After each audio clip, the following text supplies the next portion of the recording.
This is a transmission. Rest is a transmission. This is a manifesto for our rest pilgrimage. Come back to it often. Keep rest close. The messages will keep repeating. View it as evidence that you are not alone in your desire to be liberated from grind culture, to be liberated from exhaustion. Our battle cry and our mantra since I started this work: we will rest. Say it in your hearts. Whisper it aloud. Repeat it as you fall asleep. Tell your neighbor, we will rest. We will rest! So what a joy to be here. Thank you for holding space with me today. To the community, to the students, to the staff, to the dreamers, to the learners, to the healers, to the hopeful. I'm so hopeful. Who else is hopeful today?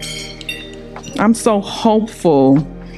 Since 2016, I've been experimenting with the radical idea of rest as a form of resistance, of rest being a deep form of reparations, of rest being the foundation for our liberation and for our freedom, not an afterthought, not something we do after we've burnt out, not something we do that we have to earn after we've worked ourselves into a pulp. So give yourselves a round of applause, a hug for coming out, for being curious about the ways in which rest is a political refusal. It's a political refusal against capitalism, white supremacy, patriarchy, ableism, and all the interconnected toxic systems causing us harm.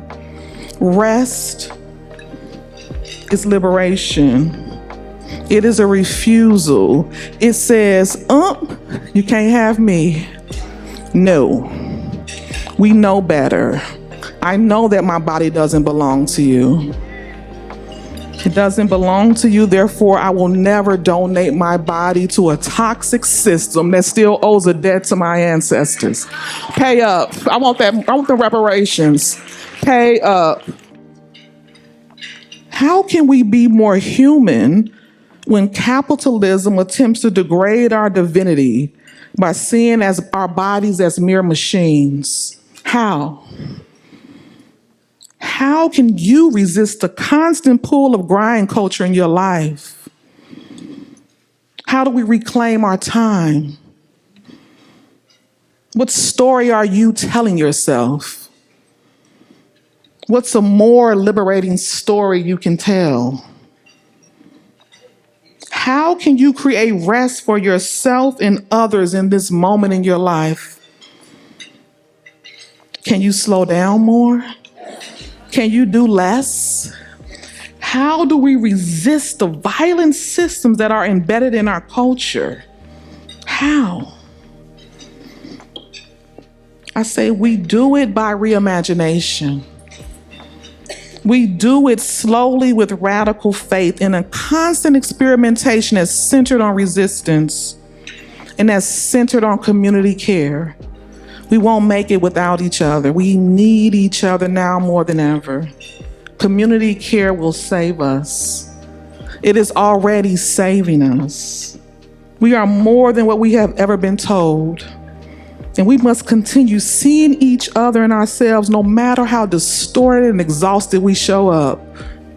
Take to your beds. Accept all you have ignored and then rest some more.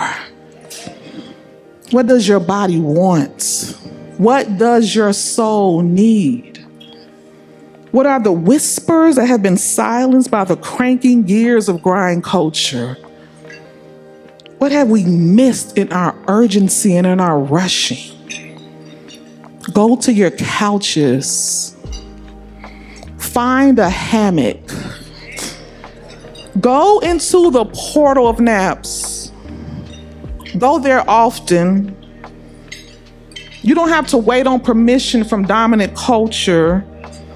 Your body is divine and sovereign. Go to your spaces of rest and joy and freedom. Create them in your imagination. Create them in your communities. Create them in your homes. Create them in your workspaces. Create them in your heart. Daydream collectively.